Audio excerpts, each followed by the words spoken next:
people need to start rethinking the paradigm when it comes to pagsisimulang maging freelancer? Ano nga ba yung working from home?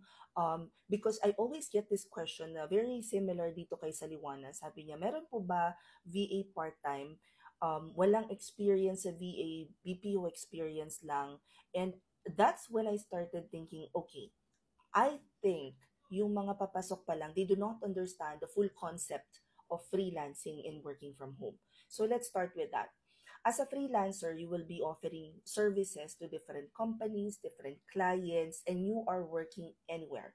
So if you feel like working from home, do it. That's why you see a lot of freelancers, digital nomads na nagtatravel while still earning money just by using their laptop and having internet connection. I think people need to reconsider freelancing as hindi lang pang part-time or hindi lang pang side hustle. It's actually a business that you can bring with you. So when you say naghahanap ka ng part-time lang, then maghanap ka ng clients na flexible or hindi nangangailangan ng 8 hours na ka-shift ka sa kanya. Or yung mga clients na output-based, projects na output-based, positions na meron ka lang kailangang isubmit na projects, pagkasabit mo nun, mababayaran ka na. That's pretty much how your business is set up. Now, when you say wala kang experience, you have to make sure na wala ka talaga experience, as in never ka nag-work ever. But you've worked in the BPO industry. You have transferable skills. You have skills na natutunan mo sa BPO at pwede mong i-offer as a freelancer. I think one thing lang na nagiging kapareho ng freelancing and BPO is the fact na kapag ka ikaw ay nasa BPO, ikaw ay papasok sa opisina, pagkatapos maglo-login ka, magko-calls ka, or if offline naman yung work mo, pupunta ka sa workstation mo at magsasagot ka na ng emails or chats or mag-address ka na ng tickets.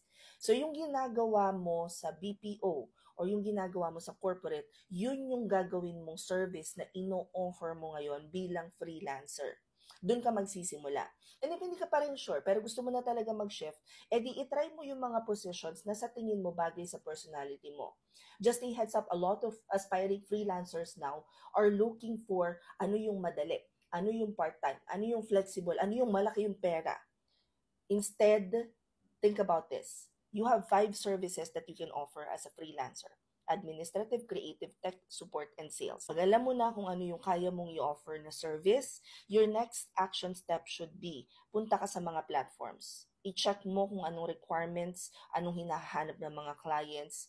I-check mo kung ano yung mga common problems ng mga clients na kaya mong solusyonan, na kaya mo silang tulungan.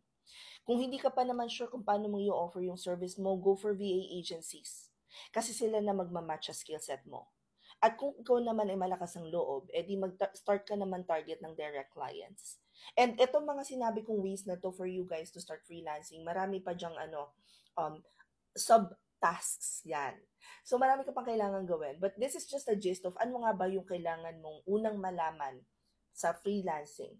Kung kayo guys ay nagko-consider na talaga na gusto nyo na matuto maging freelancer, hindi nyo lang alam kung ano yung service na i-offer nyo, hindi nyo alam kung ano yung niche, ano ba yung niche na yun, ano yung industry na isa-service ko, pwede kayo mag-join sa Top VIP All Access Pass. Top VIP All Access Pass is an 1 year, 1 fee, 1 goal na tinatawag namin because you'll be able to join all of the trainings that we offer for 1 whole year. You can also join the internships. You guys have the opportunity to sit in as many times as possible pag may napupusuan na kayong positions para pwede kayong magtanong kung ano nga ba yung mga karaniwang problema na sinusolusyonan nung role na yon. If you guys wanna join, punta lang kayo sa profile ko tapos i-click nyo tong link na to. Pagkatapos, it will open this page. Nandito ang lahat ng sagot sa tanong mo about working from home. I-check mo dyan. So, meron tayong mga recommended sites and apps, including job hiring kung handa ka nang mag-apply.